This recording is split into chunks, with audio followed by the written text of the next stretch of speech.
Hello दोस्तों, नमस्कार। Welcome to this video. उम्मीद करता हूँ आप सब बहुत बढ़िया होंगे। तो साथियों, आप जानते हैं मैं आपके जनरल स्टडीज का अध्ययन करा रहा हूँ। तो जनरल स्टडीज में अभी हम लोग मैराथन सीरीज के माध्यम से रिवीजन कर रहे हैं, जो अभी तक हम लोगों ने उत्तर प्रदेश लोक सेवा आयोग के प्रीवियस ईयर क्वेश्चंस को अभी तक सॉल्व किया है। यानी इन मैराथन सीरीज के माध्यम से हम लोग उन इंपॉर्टेंट क्वेश्चन का रिवीजन कर रहे हैं जो आपके एग्जाम के दृष्टिकोण से इंपॉर्टेंट है। तो साथियों, यहाँ पर शुरू करते हैं। पहला क्वेश्चन है भैया, मौलिक अधिकारों का संरक्षक है कौन? तो सर्वोच्च न्यायालय, संसद, राष्ट्रपति और प्रधानमंत्री। देखो यहाँ पर इंपॉर्टेंट क्वेश्चन है भाई। तो ये देखो बहुत बार पूछा गया, तो सही विकल्प है आपका पहला, यानी सर्वोच्च न्यायालय। ठीक है, तो यहाँ पर सर्वोच्च न्यायालय जो है मौलिक अधिकारों का जो है संरक्षक होता है। ठीक है, अनुच्छेद 13(2) के अनुसार राज्य ऐसी कोई विधि नहीं बनाएगा जो इस भाग द्वारा प्रदत्त अधिकारों को छीनती है या न्यून करती है। ठीक है, अनुच्छेद 13(2) के अनुसार। ठीक है, तो इस खंड के उल्लंघन में बनाई गई प्रत्येक विधि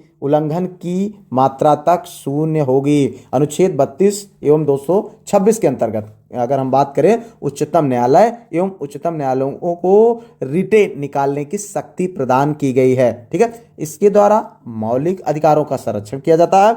मूल अधिकारों के परिवर्तन संबंधी मामले उच्चतम न्यायालय और उच्च न्यायालय की अधिकारिता में आते हैं। ठीक है, तो साथियों ये क्वेश्चंस इंपॉर्टेंट है, आप इनको देखें और जानते हैं। जो इंपॉर्टेंट फैक्ट यहाँ पर डिस्कस किया जा रहा है वो आपके एग्जाम के दृष्टिकोण से इंपॉर्टेंट है। तो इसके लिए मैंने पीडीएफ ग्रुप बनाया हुआ है, आप उस ग्रुप में जुड़ जाएं। सारा कुछ लिखा हुआ पीडीएफ उस ग्रुप में भेज दिया जाता है, जहां पर आपको रिवीजन करने में बिल्कुल आसानी होगी। इसके अतिरिक्त जो 6 दिन पढ़ाया जाता है, संडे को टेस्ट भी लिया जाता है, तो आप उस ग्रुप में जुड़ करके अपनी पढ़ाई को एनहांस कर सकते हैं। और ये भी जानते हैं कि ये जो श्रृंखला है ये चल रही है लगातार आपके जीआईसी लेक्चरर के एग्जाम तक। और अभी के समय में कोई भी जीआईसी लेक्चरर हो, एलटी ग्रेड हो या टीजीटी पीजीटी, जो नई वैकेंसी आने वाली, वहाँ भी पूरे चांसेस हैं कि आप लोगों को जो है जीएस वहाँ भी देखने को मिलेगा। तो इनकी इंपॉर्टेंट बहुत ज़्यादा है, इनको आप इग्नोर बिल्कुल भी नहीं कर सकते। देखिए यहाँ पर लोकसभा में शून्यकाल की अधिकतम अवधि है 30 मिनट, 60 मिनट, 2 घंटे और अनिश्चित काल। भाई बताओ सही विकल्प है आपका 1 घंटे यानी 60 मिनट। ठीक है, भारतीय संसद के दोनों सदनों में प्रश्नकाल के बाद का समय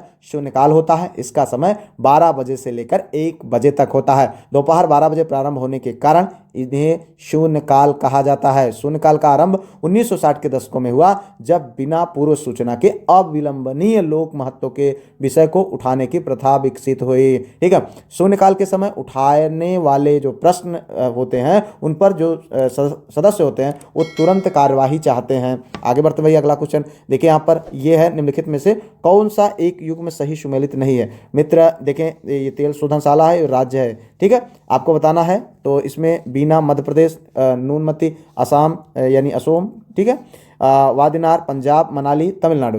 तो ये आपको जो सही सुमेलित नहीं है वो है भैया तीसरा, वादिनार यानी पंजाब। ठीक है, बात हो रही तेल शोधनशाला की, ये मनाली ना समझ लेना कि भैया वो जहाँ अभी आप लोग घूमने जा रहे हैं, ठीक है, कि वहाँ आप तमिलनाडु में सर जी बता रहे हैं, ऐसा नहीं है। ये तेल शोधनशाला है मनाली नाम का, ठीक है, जो तमिलनाडु में है। नूनमती असम में है, बीना मध्य प्रदेश में, लेकिन वादिनार पंजाब में नहीं है। वादिनार कहाँ है? गुजरात में है। ठीक है, तो इस तरीके से ये विकल्प आपका सही सुमेलित नहीं होता है। इस तरीके के क्वेश्चन आपके एग्जाम के दृष्टिकोण बहुत ज़्यादा इंपॉर्टेंट है, ऐसे ही आपको क्वेश्चन देखने को मिले, इसलिए इनको जो है सॉल्व कराया जा रहा। और अभी आपने देखा जो 6 एग्जाम्स हुए हैं, वहाँ पर जो है 20 से अधिक क्वेश्चन इन्हीं सब क्वेश्चनों से देखने को आपको मिले हैं, तो इंपॉर्टेंट है। देखिएगा यहाँ पर सारगैसो समुद्र की विशेषता है अति ठंडा पानी, अति गर्म पानी, अत्यधिक लवणीय पानी, विशिष्ट समुद्री वनस्पति।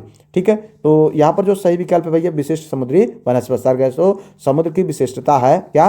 कि विशिष्ट समुद्री वनस्पति से यह अटलांटिक महासागर में स्थित एक ऐसा क्षेत्र है जो अपने शांत पानी और प्रचुर मात्रा में पाए जाने वाले समुद्री शैवाल यानी सरगासम के लिए जाना जाता है। महासागरों में जब गर्म और ठंडी जलधाराएं चलती हैं तथा यहाँ इन गर्म एवं ठंडी जलधाराओं का मिलन होता है, वहाँ प्लैंक्टन नामक समुद्री वनस्पति पाई जाती है।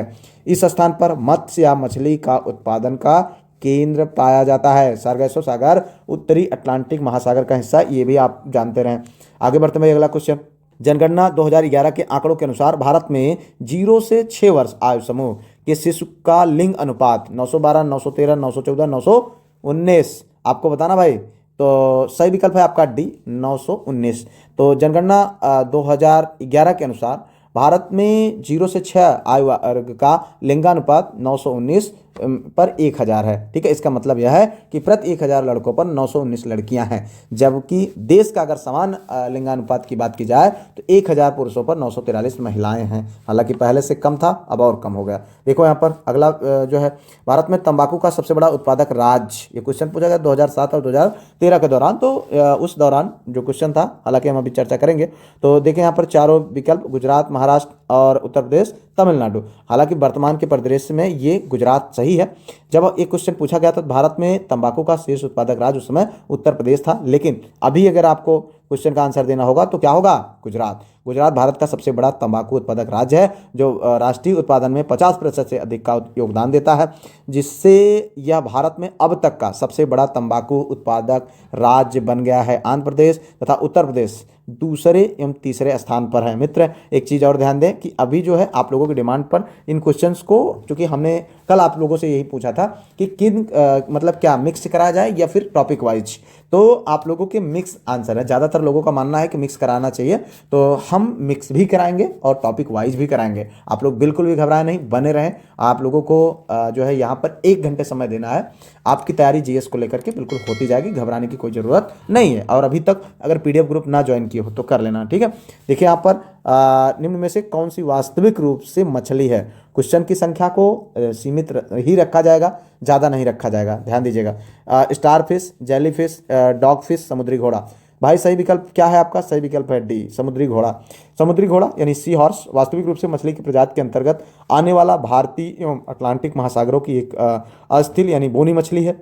जबकि अगर हम बात करें स्टार फिश की, तो ये भैया स्टार फिश और जेली फिश और crayfish, cuttle fish, silver fish, devil fish आदि, ये जो है ये फाल्स मछलियाँ हैं। ठीक है, नकली मछली, ये सभी मत्स्य वर्ग के अंतर्गत नहीं आने वाले जीव हैं, समुद्री जीव हैं। ठीक है, नाम के लिए सिर्फ फिश लेके बैठे हैं, बाकी ये मछली नहीं है। आगे बढ़े भैया, अगला क्वेश्चन देखो, निम्नलिखित में से कौन सा सही सुमेलित नहीं है? देखो ये भैया खोज है, ये वैज्ञानिक है। देखो इनमें से कोई भी एक पूछा जा सकता है, तो इसलिए इस टाइप के क्वेश्चन से एक नहीं 4 क्वेश्चन आपके तैयार होता है। देखो यहाँ पर कौन सही सुमेलित नहीं, तो electron J Thomson, proton Michael Faraday, x किरणे डब्ल्यू.सी. रॉन्गटन, न्यूटन जेम्स चॉडविक। भाई बताओ सही विकल्प। आपको यहाँ पर जो सही सुमेलित नहीं है वो है ये प्रोटॉन माइकल फैराडे नहीं है, बल्कि कौन है? प्रोटॉन के खोज गोल्डस्टीन यानी रदरफोर्ड जी हैं। ठीक है, यहाँ पर बाकी तीनों आपके सही सुमेलित हैं, इनको देख लीजिएगा भैया। आगे बढ़ते लेते हैं अगला क्वेश्चन। लंबाई की सबसे छोटी इकाई है माइक्रोन, नैनोमीटर, फर्मीमीटर, उपयुक्त में से कोई नहीं। देखें यहाँ पर जो दिया गया है, यहाँ पर सही विकल्प है फर्मीमीटर। क्या है? फर्मीमीटर। देखिए यहाँ पर ध्यान से, तो लंबाई की सबसे छोटी इकाई फर्मीमीटर है। ठीक है, लंबाई की सबसे छोटी इकाई मिलीमीटर है। हालांकि वैज्ञानिक रूप से नैनोमीटर यानी एनएम और फर्मीमीटर का भी उपयोग किया जाता है। ध्यान समझिएगा, लंबाई की जो सबसे छोटी इकाई है उसको मिलीमीटर एमएम कहा जाता है, माना जाता है। हालांकि वैज्ञानिक रूप से नैनोमीटर और फर्मी का भी उपयोग किया जाता है। ठीक है, इसका जो पूरा कैलकुलेशन वो दिया हुआ पीडीएफ में। आगे बढ़ते भाई, अगला क्वेश्चन, निम्नलिखित में से कौन सा पारिस्थितिकी तंत्र के लिए सत्य है? ठीक है, दोनों ऊर्जा का प्रवाह एक खनिज का चक्रण है, केवल ऊर्जा का प्रवाह, केवल खनिजों का चक्रण, उपयुक्त में से कोई नहीं। देखो यहाँ पर सही विकल्प है आपका ए। ठीक है, दोनों ऊर्जा का प्रवाह एवं खनिजों का चक्रण, ये वाला भैया सही विकल्प है, पहला वाला। ठीक है, देखिए यहाँ पर पहला विकल्प आपका सही है।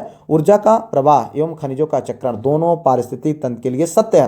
पारिस्थितिक तंत्र पारिस्थितिक समुदाय की एक इकाई है जो जैविक, भौतिक एवं रासायनिक घटकों से निर्मित होती है। ऊर्जा पारितंत्र में सौर विकिरण के रूप में प्रवेश करती है और उत्पादकों द्वारा खाद्य में परिवर्तित होती है। उत्पादकों से यह रासायनिक ऊर्जा खाद्य श्रृंखला के विभिन्न पोषक स्तरों में पहुंचती है और विभिन्न पोषक स्तरों पर खाद्य श्रृंखला में ऊर्जा का हस्तांतरण ऊर्जा का प्रवाह कहलाता है। परितंत्र का समस्त कार्य में से गुजरती हुई ऊर्जा के प्रवाह पर निर्भर करते हैं। ठीक है, आगे बढ़ते भैया, अगला क्वेश्चन, निम्नलिखित पर्वतों में से कौन संयुक्त राज्य अमेरिका में अवस्थित नहीं है? ब्लैक फॉरेस्ट, ग्रीन पर्वत, रेड पर्वत, व्हाइट पर्वत। ये देखो भैया इतनी बार क्वेश्चन पूछा गया है, तो यहाँ पर आपको बताना है सही विकल्प। सही विकल्प है भैया आपका ये ब्लैक फॉरेस्ट पर्वत। ठीक है, तो ब्लैक फॉरेस्ट पर्वत दक्षिण पश्चिमी जर्मनी में स्थित एक वनाच्छादित पर्वत श्रृंखला है। यह जर्मनी के वार्डेन बुटेरबर्ग राज्य में है। पश्चिम और दक्षिण में राइन घाटी से घिरा है। इसकी सबसे ऊंची चोटी फेल्डबर्ग है, जिसकी ऊंचाई 1493 मीटर है, यानी 4898 फीट। आगे बढ़ते लेते हैं अगला क्वेश्चन भैया। शनि ग्रह के वायुमंडल में निम्नलिखित में से कौन सी गैस सबसे अधिक मात्रा में पाई जाती है? Nitrogen, carbon monoxide, methane, sulphur dioxide. तो भाई बताओ सही विकल्प है आपका यहाँ पर सी, मीथेन। देखो यहाँ पर शनि ग्रह के वायुमंडल में हाइड्रोजन, हीलियम, मीथेन और अमोनिया जैसे गैसें मुख्य रूप से पाई जाती हैं। शनि ग्रह का वायुमंडल अधिकांश हाइड्रोजन गैस से निर्मित है। इसके बाद हीलियम की सर्वाधिक मात्रा पाई जाती है। मीथेन और अमोनिया भी जो है छोटे मात्रा में पाया जाता है। ठीक है, तो यहाँ पर विकल्पों में से मीथेन जो है सर्वाधिक सही उत्तर है, इसलिए इसको रखा गया है। ठीक है, आगे बढ़ते हैं अगला क्वेश्चन। देखो यहाँ पर भारत का सबसे बड़ा पेट्रो रसायन कारखाना किस राज्य में स्थित है? गुजरात में, पश्चिम बंगाल, असम और तमिलनाडु। भाई देखो सही विकल्प है ये गुजरात में। ठीक है, गुजरात में भारत का सबसे बड़ा पेट्रो रसायन कारखाना गुजरात राज्य में स्थित है। यह दुनिया के सबसे बड़े रिफाइनरी और पेट्रोकेमिकल परिसरों में से एक है। जामनगर में अवस्थित रिलायंस की 2 रिफाइनरियां भारत के सबसे बड़े पेट्रो रसायन के रूप में प्रसिद्ध हैं। पेट्रो रसायन वे रासायनिक यौगिक हैं जो पेट्रोलियम, प्राकृतिक गैस, नेफ्ता, एल्कोहल तथा कैल्शियम कार्बाइड से तापीय तथा उत्प्रेरक भंजन, ऑक्सीकरण तथा हाइड्रोजनीकरण आदि द्वारा प्राप्त किए जाते हैं। ठीक है, रसायन उद्योग के लिए आदर्श दशाएं गुजरात में पाई जाती हैं, क्योंकि यहाँ का समुद्र तटीय क्षेत्र पेट्रोलियम उत्पादन के लिए प्रसिद्ध है। आगे बढ़ते हैं भाई, अगला क्वेश्चन देखो यहाँ पर। निम्नलिखित में से कौन एक संवैधानिक निकाय नहीं है? संघ लोक सेवा आयोग, राज्य लोक सेवा आयोग, वित्त आयोग, योजना आयोग। देखो यहाँ पर ये बहुत बार पूछा गया भाई, क्वेश्चन बन सकता है। तो सही विकल्प क्या है? संवैधानिक निकाय।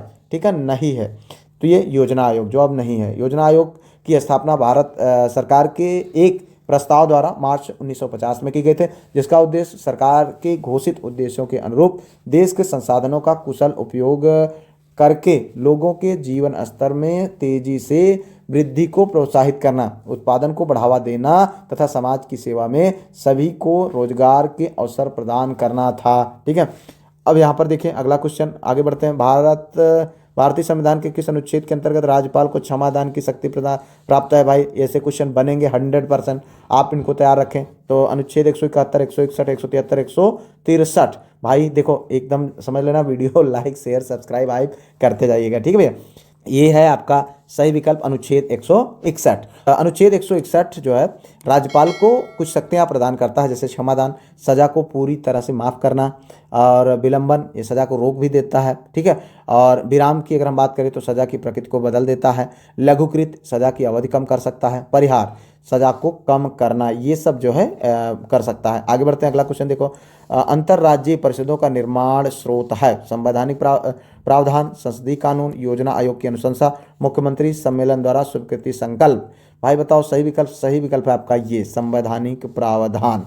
ठीक है, अंतर्राज्यीय परिषदों का निर्माण स्रोत भारत के संविधान का अनुच्छेद 263 है। संविधान का अनुच्छेद 263 राष्ट्रपति को अंतर्राष्ट्रीय परिषद बनाने का अधिकार देता है। यह परिषद केंद्र और राज्यों के बीच या विभिन्न राज्यों के बीच समन्वय स्थापित करने के लिए बनाई जाती है। 28 मई 1990 को राष्ट्रपति के एक आदेश द्वारा अंतर्राज्यीय परिषद की स्थापना की गई थी। आगे बढ़ते भाई, अगला क्वेश्चन देखो यहाँ पर। निम्नलिखित घटनाओं को कालानुक्रमानुसार लिखिए। नीचे दिए गए कूट को सही बताना है। काल कोठरी घटना, बक्सर का युद्ध, मीर जाफर की मृत्यु, इलाहाबाद के संधि। देखो इस तरीके से क्वेश्चन बन जाता है भाई, आपको कंफ्यूज कर सकता है। यहाँ पर देखें सही विकल्प क्या है, ये एक कूट के माध्यम से। तो यहाँ पर जो सही विकल्प है मित्र वो है ये वाला आपका। ठीक है, काल कोठरी यानी 1, 2, 3, 4 काल कोठरी की घटना। काल कोठरी की घटना की अगर हम बात करें तो ये है 20 जून 1756 में। कब? 1756 में। तो इस तरीके से अगर हम बात करें, इस समय जो है बंगाल का नवाब जो है सिराजुद्दौला था। और अगला बक्सर का युद्ध पे हम बात करें तो यह जो है 22 अक्टूबर 1764 को हुआ था। ठीक है, 22 अक्टूबर 1764 को। और बंगाल का जो नवाब था मीर कासिम, और अवध के नवाब सिराजुद्दौला एवं मुगल बादशाह शाह आलम की सम्मिलित सेना इस युद्ध में अंग्रेजों की सेना से पराजित हुई, जिसका नेतृत्व जो अंग्रेज था मेजर मुनरो ने किया था। ठीक है, शाह आलम द्वितीय था यहाँ पर। और उसके बाद अगर अगला आता है मीर जाफर की मृत्यु हुई फरवरी 1700 जो है 65 में। ठीक है। अब उसके बाद अगर हम बात करें इलाहाबाद की संध की, तो यह भी अगस्त 1765 में हुई थी। तो इतना आपको जानना चाहिए, और ये कोई भी घटनाएं आपसे पूछी जा सकती हैं। यहाँ पर आगे बढ़ते हैं, अगला क्वेश्चन देखो। यहाँ पर भारत अरब नहीं है, इसे दारुल इस्लाम में परिवर्तित करना व्यवहारिक रूप से संभव नहीं, यह कथन किसने कहा था? इल्तुतमिश, बलबन और अलाउद्दीन खिलजी, मोहम्मद तुगलक। भैया बताओ सही विकल्प है ये पहला, इल्तुतमिश। सल्तनत कालीन शासक इल्तुतमिश ने तुर्कों को बड़ी संख्या में इब्तिकाएं प्रदान की। उन्होंने कहा कि भारत अरब नहीं है, इसे दारुल इस्लाम में परिवर्तित करना असंभव है, यानी संभव नहीं है। इल्तुतमिश ने 1229 ईस्वी में बगदाद के खलीफा से मांग पत्र प्राप्त कर अपने भारतीय प्रदेशों की वैधानिक स्वीकृति प्राप्त किया। ठीक है। उसने ईरान की राजतंत्रीय परंपराओं को ग्रहण किया तथा उन्हें भारतीय वातावरण में समन्वित किया, जिससे सुल्तान के रूप में उसकी स्वतंत्र स्थिति एवं दिल्ली सल्तनत को औपचारिक मान्यता प्राप्त हुई। आगे बढ़ते भाई, अगला क्वेश्चन यहाँ पर देखो। हियून-सांग के अनुसार नालंदा विश्वविद्यालय में कितने विद्यार्थी शिक्षा प्राप्त करते थे? 8000, 10,000, 12,000, 15,000। तो भाई बताओ सही विकल्प है आपका बी, 10,000। ठीक है। प्राचीन भारत के जो है शिक्षा केंद्रों में नालंदा विश्वविद्यालय का सर्वाधिक महत्वपूर्ण स्थान है। पटना के दक्षिण में लगभग 40 मील की दूरी पर आधुनिक जो बड़गांव नामक ग्राम के समीप यह शिक्षण केंद्र स्थित था। चीनी यात्री ह्वेनसांग के अनुसार इसका संस्थापक जो है शक्रादित्य था। शक्रादित्य की पहचान कुमारगुप्त प्रथम के रूप में किया जाता है, जिसकी प्रसिद्ध उपाधि महेंद्रादित्य थी। ठीक है। यह एक शिक्षा के केंद्र के रूप में नालंदा की ख्याति 5वीं शताब्दी से बढ़ी तथा 6वीं शताब्दी तक आते आते यह शिक्षा का एक अंतर्राष्ट्रीय केंद्र बन गया था। यहाँ चीन, मंगोलिया, तिब्बत, कोरिया, मध्य एशिया आदि देशों से शिक्षार्थी शिक्षा ग्रहण करने के लिए आते थे। ह्वेनसांग के अनुसार यहाँ लगभग 10,000 विद्यार्थी शिक्षा ग्रहण करते थे और लगभग 2,000 शिक्षक थे। ठीक है। यह विश्वविद्यालय दुनिया का पहला आवासीय अंतर्राष्ट्रीय विश्वविद्यालय था, जहाँ छात्र और शिक्षक एक साथ रहते और अध्ययन करते थे। ह्वेनसांग हर्षवर्धन के समय भारत आया था। इसने जो है CU के नाम से अपना यात्रा वृत्तांत लिखा था। ठीक है। आगे बढ़ते भैया, अगला क्वेश्चन देखो। निम्नलिखित में से किस मध्य पाषाणिक स्थल से हड्डी के बने आभूषण प्राप्त हुए? बाघोर, सेकंड बीरभानपुर, महदहा। भाई बताओ सही विकल्प है आपका डी, महदहा। ठीक है। मध्य पाषाणिक स्थल सराय नाहरराय और महदहा से हड्डी के बने आभूषण प्राप्त हुए हैं। ठीक है। सराय नाहरराय ये उत्तर प्रदेश के प्रतापगढ़ जिले में स्थित है और यहाँ से खुदाई में विभिन्न प्रकार की कलाकृतियाँ मिली हैं, जिनमें पत्थर के उपकरण, आभूषण और शंख और हड्डी से बने मोती शामिल हैं। महदहा सराय नाहरराय के पास ही स्थित है और यहाँ से भी बड़ी संख्या में हड्डियों और सींगों से बने उपकरण मिले हैं। इन स्थलों से प्राप्त आभूषणों से पता चलता है कि मध्य पाषाण काल के लोग न केवल पत्थर के औजारों का उपयोग करते थे, बल्कि आभूषण बनाने के लिए भी हड्डियों का उपयोग करते थे। ठीक है। आगे बढ़ते हैं भैया, अगला क्वेश्चन। बलबन अपने को किसका वंशज मानता था? चंगेज खां, महमूद गजनवी, अब्बासी खलीफा, अफरासियाब का। भाई बताओ सही विकल्प है डी, अफरासियाब का। ठीक है। बलबन अपने को इस इराक के प्रसिद्ध वंश अफरासियाब का वंशज मानता था। हालांकि कुछ इतिहासकारों का मानना है कि वह इल्बरी तुर्क जनजाति का था। ठीक है। बलबन ने अपने शासन को मजबूत करने और अपनी प्रतिष्ठा बढ़ाने के लिए इस वंश से संबंधित होने का दावा किया था। बलबन अपने राजनीतिक आदर्श के लिए फारस के पौराणिक वीरों से प्रेरणा लेता था। बलबन ने स्वयं की वंशावली को फिरदौसी के शाहनामा में वर्णित वीर तुरान के तुर्क पौराणिक अफरोसियान से जोड़ा तथा संजर को अपना पथ प्रदर्शक घोषित किया। इस्लाम के नायक जो होते हैं। आगे बढ़ते हैं भाई, अगला क्वेश्चन देखो। यहाँ पर निम्न मुगल बादशाहों में से किस एक ने सिजदा या साष्टांग करने की प्रथा को समाप्त कर दिया? अकबर, जहांगीर, शाहजहां, औरंगजेब। तो भाई देखो सही विकल्प है आपका ये, शाहजहां। ठीक है। शाहजहां ने दरबार में सिजदा यानी पूर्ण रूप से दंडवत लेट जाओ भैया की प्रथा समाप्त कर दी। किसने? शाहजहां ने। इस्लामी सिद्धांत के अनुसार सिजदा केवल ईश्वर के लिए होनी चाहिए। इस कारण से इसे हटा दिया गया। इसके स्थान पर साधारण अभिवादन लागू किया गया कि भैया आओ नमस्ते मस्ते करो, यह लेटे वोटे वाली प्रथा खत्म कही हुई है। यह बदलाव धार्मिक और राजनीतिक दृष्टि से महत्वपूर्ण था। यहाँ तो राजा अपने आप ही को भगवान मानते थे ना, इसलिए उन्होंने लागू किया था। तो देखो यहाँ पर हिंडले कमीशन का संबंध था श्रम से, शिक्षा से, सार्वजनिक स्वास्थ्य से, सिविल सेवा के पुनर्गठन से। हिंडले कमीशन का संबंध था भैया श्रम से, ठीक है। तो हिंडले कमीशन देखो, एक चीज़ मैं आप लोगों को बार बार कहता हूँ मित्र, जितने क्वेश्चन सही हुआ करें जरूर कमेंट बॉक्स में लिखा करो, ठीक है, और लिख करके उसको एनालाइज करो। और जितने क्वेश्चन गलत हो रहे हैं तो उन पे आप ध्यान दो कि हाँ क्वेश्चन, क्योंकि ये सारे क्वेश्चन आपने पढ़े हैं और गलत हो रहे हैं तो गलत बात है भाई, ठीक है। कैसे आप क्वेश्चन में आप अच्छा बेहतर करके आएंगे भाई? पढ़ाने को तो हम सब पढ़ा देंगे, लेकिन आप जो है उनको तैयार करें, ठीक है। इसीलिए मैं बहुत इधर उधर की चीज़ों को नहीं फोकस कर रहा हूँ कि फालतू की चीज़ों को आप लोगों तक आपको दे दिया जाए और कह दो कि हाँ सब कुछ दे दिया हूँ। नहीं, इंपॉर्टेंट चीज़ें दी जा रही हैं और जितना दिया जा रहा है उतने ही को आपको तैयार करना है। बाकी इधर उधर ना करो, अपने सब्जेक्ट पर फोकस रखो, बेहतर होगा, आप बिल्कुल परेशान ना हो, ठीक है। हिंडले कमीशन ब्रिटिश शासन में श्रमिक वर्ग की दशा सुधारने हेतु गठित हुआ था। इसके कार्य परिस्थितियों, वेतन और सुरक्षा पर सुझाव दिए हैं, ठीक है इसने। और उनकी सिफारिशों ने भविष्य के श्रम कानूनों की नींव रखी और यह औद्योगिक विकास कम करने में सहायक सिद्ध हुआ, ठीक है। आगे बढ़ते भैया, अगला क्वेश्चन। निम्नलिखित में से किस आंदोलन के वापस लेने पर सुभाष चंद्र बोस ने कहा था यह तो असफलता को स्वीकार करना है? भाई असहयोग, सविनय अवज्ञा, व्यक्तिगत सत्याग्रह, मंदिर प्रवेश, ठीक है। तो सही विकल्प है आपका पहला यानी असहयोग।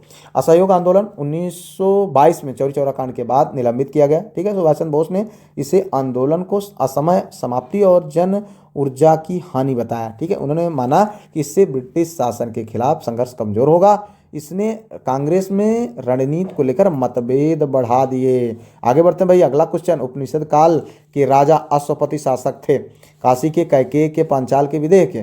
भाई बताओ सही विकल्प। सही विकल्प है आपका यहाँ पर बी यानी कैकेय के, ठीक है, कैकेय के। तो अश्वपति कैकेय राज्य के विद्वान व धर्मपरायण शासक थे। उपनिषदों में उनके दानशील और ज्ञानी स्वभाव का उल्लेख है। वे ऋषियों के साथ दार्शनिक चर्चा करते थे। उनका शासनकाल सांस्कृतिक दृष्टि से समृद्ध था, ठीक है भैया। आगे बढ़ो, अगला क्वेश्चन। स्वतंत्रता प्राप्ति के पश्चात भारत में उत्खनित प्रथम संधव स्थल है कौन? रोपड़, कालीबंगा, लोथल, बनवाली।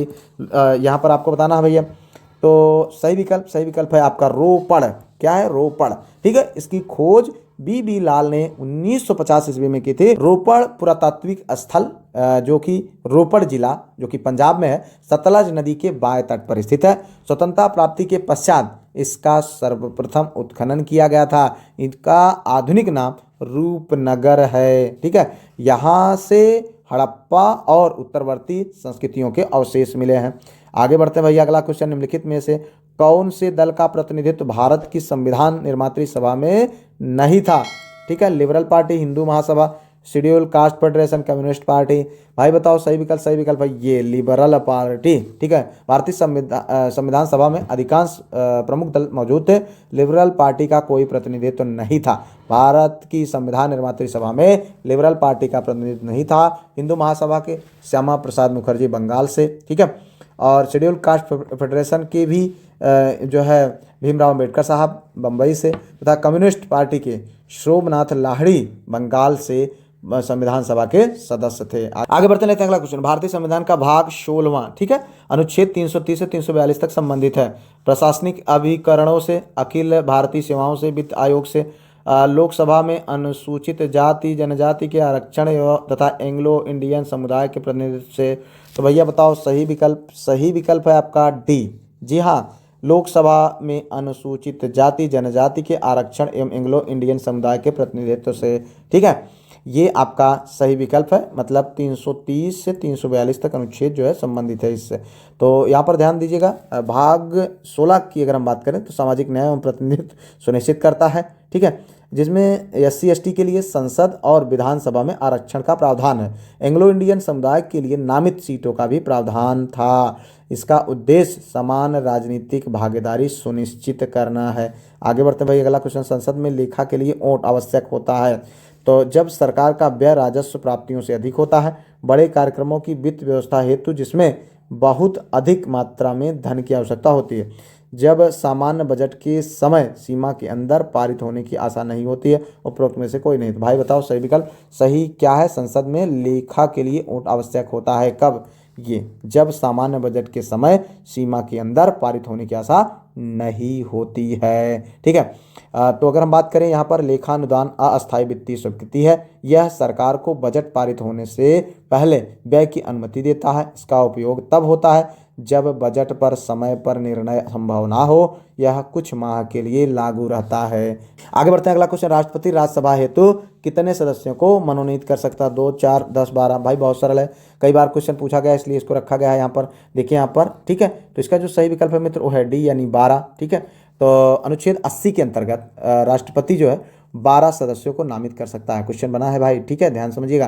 वे कला, साहित्य, विज्ञान और समाज सेवा में उत्कृष्ट योगदान करने वाले होते हैं। इनका उद्देश्य संसद में विशेषज्ञता और विविधता लाना है। इनका कार्यकाल 6 वर्ष का होता है राज्यसभा के सदस्यों का। आगे बढ़ते लेते हैं अगला क्वेश्चन। यहाँ पर देखो भाई, सूची 1 को सूची 2 से सुमेलित कीजिए और सूचियों में दिए गए कूट का उपयोग करके सही उत्तर आपको चुनना है। सूची 1, सूची 2। यहाँ पर देखो, शिक्षा का अधिकार, 73वां संविधान, इस तरीके से आपको कूट यहाँ पर दिया गया है और कूट के माध्यम से आपको बताना है। ठीक है। तो यहाँ पर भैया जो सही सुमेलित है, सही सुमेलित कूट है वो है आपका डी, 3, 2, 1, 4। देखो यहाँ पर 3 ये, ठीक है, फिर उसके बाद 2, फिर उसके बाद 1, फिर उसके बाद 4। तो ध्यान समझिएगा मित्र, शिक्षा का अधिकार 86वां संविधान संशोधन। ठीक है, किस है? 86वां संविधान संशोधन, शिक्षा का अधिकार। ठीक है। नगर पंचायत 74वां संविधान संशोधन। ठीक है, ये आपका सुमेलित हो रहा। उसके बाद पंचायती राज निर्वाचन 73वां संविधान संशोधन, ये वाला। ठीक है। उसके बाद बचता है सेवा कर 88वां संविधान संशोधन। तो ये क्वेश्चन भाई बन सकता है, इसको ध्यान दीजिएगा। आगे बढ़ते लेते हैं अगला क्वेश्चन। रेडक्लिफ लाइन सीमा निर्धारित करती है। तो यहाँ पर देखो, उत्तर कोरिया एवं दक्षिण कोरिया के बीच, संयुक्त राज्य अमेरिका एवं कनाडा के बीच, भारत एवं पाकिस्तान के बीच, भारत एवं चीन के बीच। तो यहाँ पर देखो सही विकल्प क्या है भाई? सही विकल्प है भारत एवं पाकिस्तान के बीच, जिसको हम क्या बोलते हैं? Radcliffe line. ठीक है। अगर बात की जाए उत्तर कोरिया एवं दक्षिण कोरिया के बीच का, तो ये 38 डिग्री अक्षांश बोला जाता है। ठीक है। और उसके बाद अगर बात की जाए संयुक्त राज्य अमेरिका एवं कनाडा के बीच, तो 49 डिग्री अक्षांश होता है। ठीक है। और भारत एवं चीन के बीच मैकमोहन लाइन होती है। आगे बढ़ते हैं भैया, अगला क्वेश्चन देखो। यहाँ पर भारत के किस राज्य के में उसके क्षेत्र का अधिकतम प्रतिशत वनाच्छादित है? अरुणाचल प्रदेश, मेघालय, मिजोरम, नागालैंड। भाई बताओ सही विकल्प। सही विकल्प है आपका सी, जी हाँ, मिजोरम। मिजोरम के लगभग 85% भूभाग पर वन है और घने उष्णकटिबंधीय वन और भारी वर्षा इसके कारण है। ठीक है। यहाँ वन्य जीवों एवं जैव विविधता की प्रचुरता है। शहरीकरण की दर बहुत कम है, जंगल ही जंगल है भैया। देखो यहाँ पर अगला क्वेश्चन, निम्नलिखित में से किस देश के सहयोग से ओबरा ताप विद्युत केंद्र की स्थापना की गई? अमेरिका की, जर्मनी की, जापान की, रूस की। भाई बताओ सही विकल्प। सही विकल्प है डी, रूस की। ठीक है, रूस हमारा पुराना साथी। भारत में ओबरा ताप विद्युत केंद्र की स्थापना रूस के सहयोग से की गई थी। ओबरा ताप विद्युत केंद्र उत्तर प्रदेश के सोनभद्र जिले में अवस्थित है। यह एनटीपीसी का एक उपक्रम है। इसे सोवियत संघ यानी रूस के तकनीकी सहयोग से बनाया गया। यह प्रदेश का एक प्रमुख विद्युत उत्पादन स्रोत है। औद्योगिक और घरेलू बिजली आपूर्ति में ये योगदान देता है। आगे बढ़ते भाई, अगला क्वेश्चन, कौन सा ऐसे तारा जो है हमारे सौरमंडल के सबसे नजदीक है? अफेयर, Alpha Centauri, Proxima Centauri, Eta Carinae. तो भाई बताओ सही विकल्प। सही विकल्प है आपका सी, प्रोक्सिमा सेंचुरी। ठीक है। प्रोक्सिमा सेंचुरी सूर्य से लगभग 4.24 प्रकाश वर्ष दूर है। यह एक लाल बौना तारा है। अल्फा सेंटोरी प्रणाली का हिस्सा है। खगोल अध्ययन में अंतरिक्ष यात्रा की संभावना के लिए महत्वपूर्ण है। आगे बढ़ते भाई, अगला क्वेश्चन, दक्षिणी अमेरिका का चौड़ा वृक्ष रहित घास का मैदान कहलाता है? सिल्वा, पंपास, प्रेरी, स्टेपेज। भाई क्वेश्चन बन गया था एग्जाम में। ठीक है, ये बहुत ज़्यादा जरूरी होता है, इसको आपको ध्यान से देख लेना चाहिए। यहाँ पर देखिए जो सही विकल्प है वह है आपका बी यानी पंपास। ठीक है। तो दक्षिण अमेरिका का चौड़ा जो वृक्ष रहित घास का मैदान कौन है? पंपास है। ठीक है। पंपास जो है अर्जेंटीना, उरुग्वे जो कि दक्षिण अमेरिका में है, स्थित समशीतोष्ण वृक्ष रहित घास का मैदान है। अगर हम बात करें सिल्वा की, तो सिल्वा भैया अमेजन बेसिन जो कि दक्षिण अमेरिका स्थित उष्णकटिबंधीय सदाबहार वर्षा वन है। प्रेरी की अगर जब बात आती है तो कनाडा यूएसए के मध्य स्थित समशीतोष्ण घास का मैदान है, जो गेहूं का कटोरा के रूप में या रोटी का कटोरा के नाम से प्रसिद्ध है। ठीक है। स्टेपीज की बात आती है तो यूरोप का समशीतोष्ण घास का मैदान है। ठीक है। स्टेपी या स्टेपीज जो भी कह ले। आगे बढ़ते भाई, अगला क्वेश्चन, निम्न में से कौन पारिस्थितिक तंत्र के विषय में सही नहीं है? यह अजैविक एवं जैविक दोनों संघटकों से युक्त है। यह इसकी देखें, इसकी अपनी स्वयं की उत्पादकता होती है। यह एक बंद तंत्र होता है। यह प्राकृतिक संसाधन तंत्र है। सही नहीं है पूछा गया भैया, तो यहाँ पर आपको बताना है सही नहीं है भैया, ये सी। ठीक है। तो ये भैया यह एक बंद तंत्र नहीं है भैया। ठीक है। पारिस्थितिक तंत्र एक खुला तंत्र है जिसमें ऊर्जा और पदार्थ का आदान प्रदान होता है। इसमें जीवित और निर्जीव घटक शामिल होते हैं। यह अपनी उत्पादकता के लिए सूर्य पर निर्भर करता है, प्राकृतिक संसाधनों का आधार है। ठीक है। आगे बढ़ते भैया, अगला क्वेश्चन, निम्नलिखित राज्यों में किस एक में सर्वाधिक संख्या में वन्य जीव अभ्यारण्य नेशनल पार्क अभ्यारण्य हैं? उत्तर प्रदेश, राजस्थान, मध्य प्रदेश, पश्चिम बंगाल। भाई बताओ सही विकल्प। सही विकल्प है आपका मध्य प्रदेश। ठीक है। मध्य प्रदेश राज्य में सबसे अधिक 10 राष्ट्रीय उद्यान व 25 वन्य जीव अभ्यारण्य हैं। सर्वाधिक वन्य जीव अभ्यारण्य 96 जो कि अंडमान निकोबार में है। मध्य प्रदेश में कान्हा, शिवपुरी एवं बांधवगढ़ राष्ट्रीय उद्यान इंपॉर्टेंट है। उत्तर प्रदेश की अगर हम बात करें इंपॉर्टेंट की तो उत्तर प्रदेश में दुधवा नेशनल पार्क, राजस्थान में अगर बात करें तो रणथंभौर और एमसरिस्का, और पश्चिम बंगाल में सुंदरबन प्रमुख है। ठीक है। तो इसमें पूछा गया है निम्नलिखित राज्यों में से किस में सर्वाधिक है, तो मध्य प्रदेश में। कितना है यहाँ पर, इसकी संख्या कितनी है? 10 राष्ट्रीय उद्यान, 25 वन्य जीव अभ्यारण्य। अगर सर्वाधिक बता जाए पूरे भारत में तो 96 जो कि अंडमान निकोबार में है। ठीक है। सर्वाधिक वन्य जीव अभ्यारण्य। आगे बढ़ते भैया, अगला क्वेश्चन देखो, जल का अधिकतम घनत्व होता है 373 केल्विन पर, 277 केल्विन पर, 273 केल्विन, 269 केल्विन पर। भाई बताओ सही विकल्प। सही विकल्प है आपका बी, 277 केल्विन पर। ठीक है। आगे बढ़ते भाई, अगला क्वेश्चन देखो यहाँ पर, जब आंख में धूल जाती है तो उसका कौन सा अंग सूज जाता है? तो आपको बताना भाई, तो यहाँ पर है कार्निया, रक्तक पटल, नेत्र श्लेष्मा और दृढ़ पटल। भाई बताओ सही विकल्प। सही विकल्प है ये नेत्र श्लेष्मा। ठीक है। नेत्र श्लेष्मा आंख की पारदर्शी सुरक्षा परत है। धूल या संक्रमण से इसमें सूजन और लालिमा आ जाती है। इस स्थिति को कंजक्टिवाइटिस कहते हैं। आंखों की नमी और सुरक्षा बनाए रखता है यह। आगे बढ़ते हैं भाई, अगला क्वेश्चन, डीएनए फिंगरप्रिंटिंग के उपयोग द्वारा इंग्लैंड में पहला आपराधिक किस वर्ष में हल किया गया था? 1963, 1973, 1983, 1993। भाई बताओ सही विकल्प। सही विकल्प है आपका यहाँ पर क्या है भाई? सही विकल्प। सही विकल्प है आपका सी, 1983। ठीक है। डीएनए के जनक के रूप में जेम्स वाटसन और फ्रांसिस क्रिक जाने जाते हैं। 1983 में इंग्लैंड में पहली बार डीएनए फिंगरप्रिंटिंग में से अपराध सुलझाया गया। तकनीक के जनक सर एलिक जेफरीन थे। यह अपराधी की पहचान के लिए आनुवांशिक प्रोफाइल का उपयोग करता है। फॉरेंसिक विज्ञान में क्रांतिकारी परिवर्तन इसने लाया। ठीक है। आगे बढ़ते रहते अगला क्वेश्चन, सामान्य वित्तीय विधायन के में जो है चरण सम्मिलित हैं। कौन? बजट का प्रस्तुतिकरण, बजट पर चर्चा, विनियोग विधेयक को पारित करना, लेखानुदान, वित्त विधेयक को पारित करना। तो भाई देखो, इसको आपको बताना है कौन सा चरण शामिल होता है।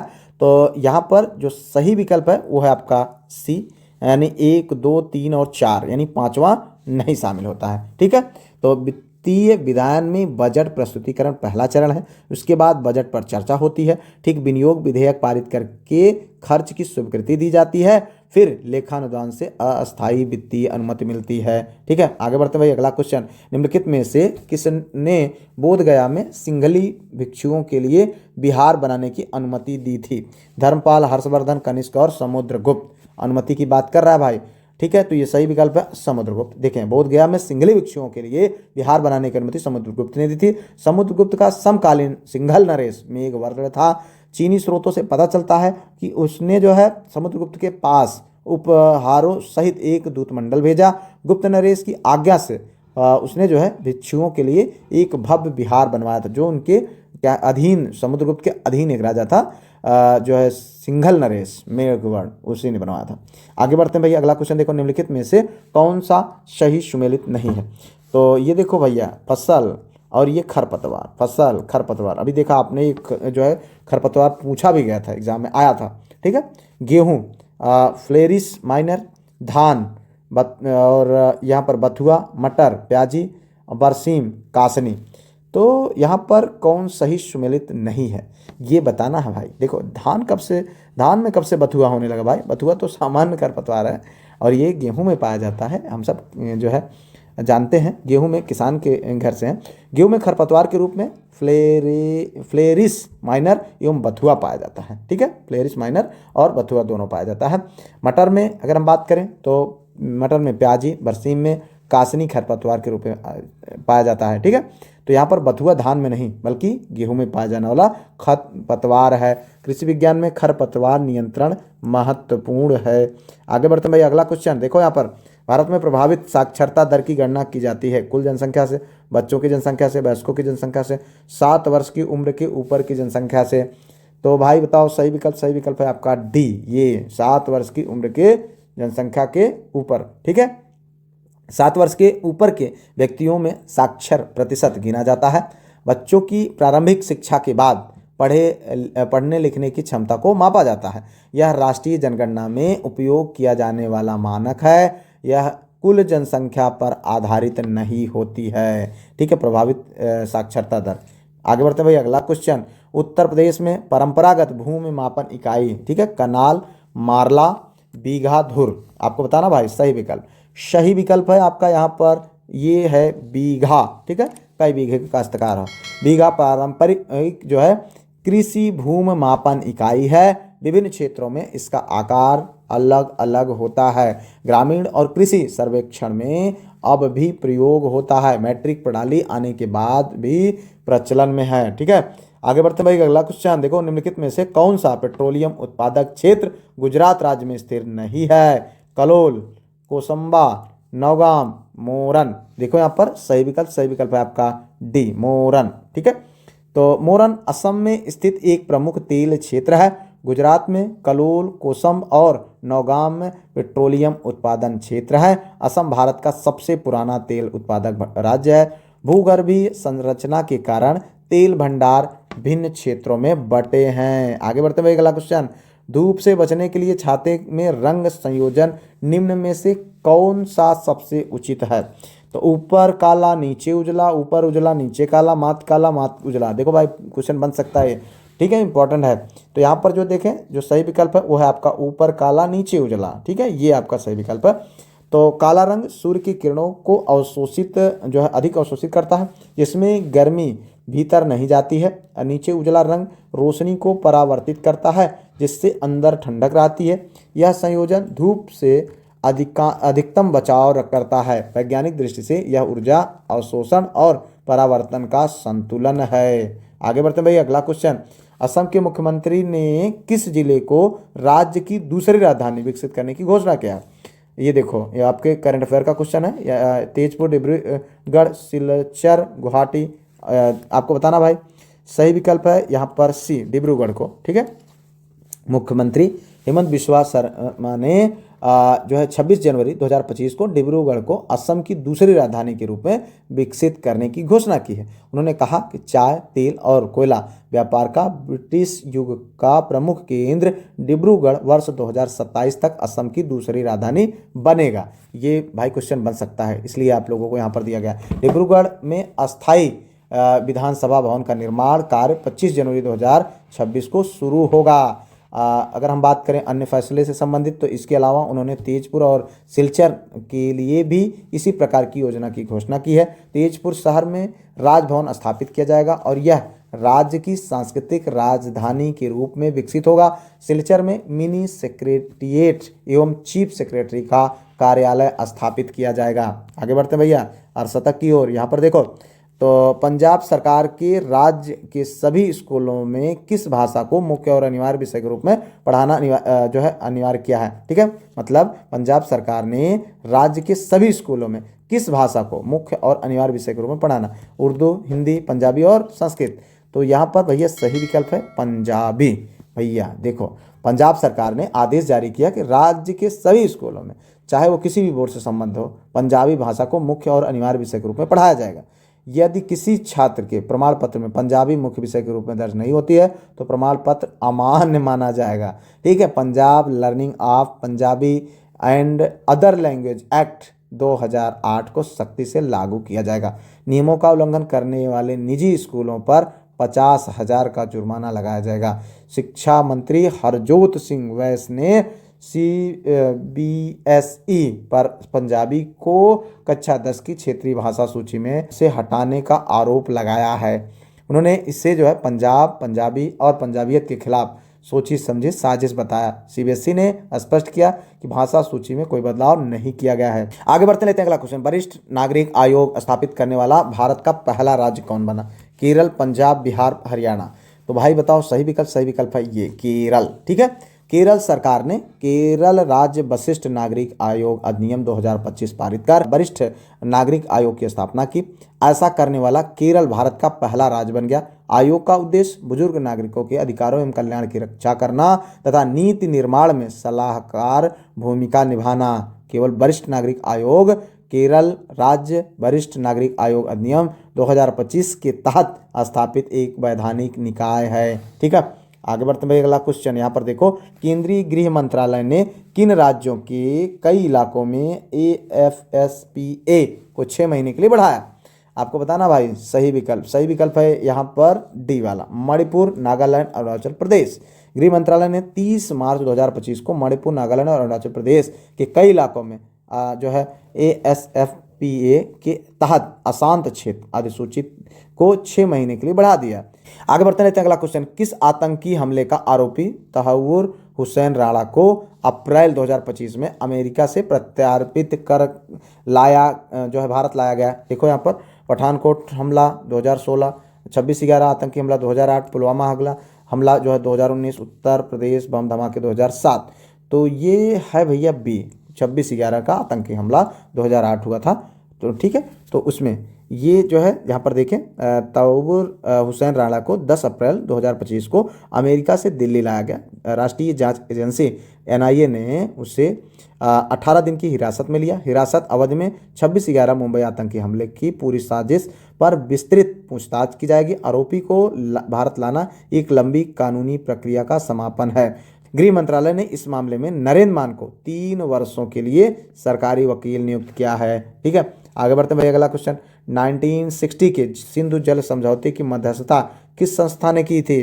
World bank, IMF, ADB, UNSE। देखो यहाँ पर सही विकल्प है आपका वर्ल्ड बैंक। ठीक है, भारत और पाकिस्तान ने सितंबर 1960 में वर्ल्ड बैंक की मध्यस्थता में सिंधु जल समझौते पर हस्ताक्षर किए। तत्कालीन भारतीय प्रधानमंत्री जवाहरलाल नेहरू और पाकिस्तानी राष्ट्रपति अयूब खान के बीच यह समझौता हुआ। पश्चिमी नदियां सिंधु, झेलम और चिनाब पाकिस्तान को दी गई और पूर्वी नदियां रावी, सतलुज और ब्यास भारत के नियंत्रण में रही। आगे बढ़ते हैं भाई अगला क्वेश्चन। देखो यहाँ पर भारत सरकार ने किसके निधन पर अप्रैल 2025 में 3 दिन का राजकीय शोक घोषित किया? अभिनेता मनोज कुमार, दादी रतन मोहनी, पोप फ्रांसिस, पहलगांव आतंकी हमले में मारे गए लोग। भाई बताओ सही विकल्प है आपका सी, पोप फ्रांसिस।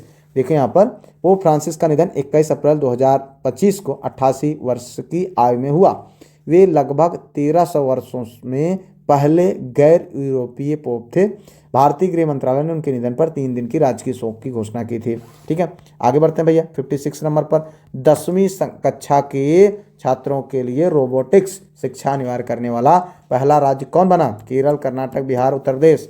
तो सही विकल्प है भैया यहाँ पर ये केरल सरकार ने कक्षा 10 के सभी 4.3 लाख छात्रों के लिए रोबोटिक्स शिक्षा अनिवार्य कर दी।